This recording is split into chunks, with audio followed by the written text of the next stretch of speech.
Hello VC, this is Headbanging Zulu here, Steve. I'm not very happy this morning. I've had a slight accident. Basically Sunday was a horrible day for me. I had to tidy up a table because it was getting piled high with stuff. And I don't normally show DVDs, but I'll show it. I picked up this DVD, and this, when it came out in the UK, would set you back about 30 quid. I don't know what it is now, but it's a full set, but it cost you about 10 to 12 quid. I picked this one up for £2, and my eyes nearly popped out of my head, and I thought it was a pricing error. But the woman at the charity shop assured me it was £2. So I bought it home from back down south and put it on my table in the sitting room. And I had to sort some stuff out Sunday. Then it came sliding out of underneath some papers and cracked me on the big toe of my left foot. So I've been hopping about since Sunday night, and it just started to really throb bad, and the pain's just subsiding now.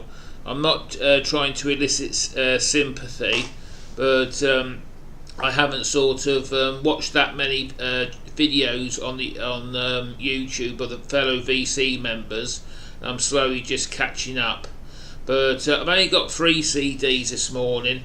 I'm on my way out, and it's 8:40 in the UK AM. I just thought I'd make a quick film before I go out. The first CD is not metal. I was doing some digging in the collection last night to see what I got, and I just wanted to show it because it's one of my favourite 60s band, and that is The Move. Now, The Move were famous for one record, that is Flowers in the Rain. It was basically Roy Wood, he did all the songwriting. You had people like Bev Bevan. Now, I love this band, The Move. Then they sort of went into ELO, which was another brilliant Birmingham band. But the only thing I don't like about Roy Wood is when he went into The Wizard, then he wrote that horrible Christmas song. But on here is some phenomenal songwriting. You had songs like Flowers in the Rain, I Can Hear the Grass Grow, and it's just an amazing band. If you haven't discovered yet, I urge you to do so, you won't be disappointed. I also believe Flowers in the Rain was the first song they ever played on the BBC when they launched it in the 60s. It's just a classic tune, it's very sort of hippie style, and this is one Birmingham band I'm seriously in love with, but as you all know, Birmingham's just down the road from me. Another CD, I've never seen this one shown in the BC. Knowing my luck, probably nobody likes it, but this is this one, My Chemical Romance. Now, this band caught this album, and basically this band was a bit controversial because it was branded as Emu. Now, I don't know what emu is. I do. It's a bird that lives in Australia. Or Rod Hull used to have his arm up at a certain part of its anatomy, and it was a kids' entertainment thing. But this band gets a lot of short shrift because they have made a lot of good songs. I think what did it for this album was Mama and Cancer, and it was a bit near the knuckle, but I think it was done in a tongue-in-cheek way.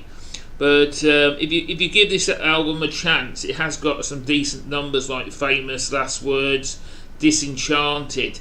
The only downside to this record is a song I really hate, was Teenagers. It's an awful song, it's just so bad. But the rest of it's not bad. You also had The Black Parade itself, which did very well in the UK charts. It might be a bit near the knuckle with some people, but I did give it a spin last night, and I like to hear other people's comments down below. But it's one of these what we call in the UK Marmites. You either love it or hate it, and it's not a bad band. So I just thought I'd show that, probably because it's so bad nobody else in the BC sort of mentioned them. Now, the last offering this morning, so it's going to be a quick one, so I have to pop out, is this album. This is a WASP album that's not all what it seems. It's called Business the American Way, and if you read it on the back, it's this limited edition of 500 copies printed in Israel 1998 on Blue Eye Records. I've just done a tracker. I knew this anyway, but I just tracked it on Discogs, and apparently it's a boot. All they did in Israel was actually print these labels, and if you look inside, that's a dead giveaway that it is a boot. It's not licensed. This is an unofficial product. It's not licensed or anything like that. How I came about it, I honestly can't remember, but I knew straight away when I got it, it was a bootleg. Also, for the fact what gives it away, it's got tracks off The Idol. Chris Holmes, who's in the inner cover, which is very, very poor, never played on that album. He left after the Headless Children, and he wasn't to return to the band for another 10 years. But it's just very, very poor quality, and I can't believe that Blackie would license a CD like this. It plays alright, and basically you get all your B-sides. You get a lot of Rosie, which was a cover version they did of AC/DC, and I've got the Idol, the acoustic version, which you can get on the actual CD itself, which was on the deluxe edition. But yeah, it's not bad sort of thing, but it definitely is a bootleg. It was actually it's got a posh thing, because I think when they mentioned Israel, they gave it an exotic place. But actually, I think it was released in America. You can pick these up, but you can't sell them on bootleg. Discogs, because it's a bootleg. But yeah, I've had it all these years. Anyway, it's a pleasure to speak to you, but I have to go out now. Just want to hold this up. This is one of my creations, and this is how I feel today.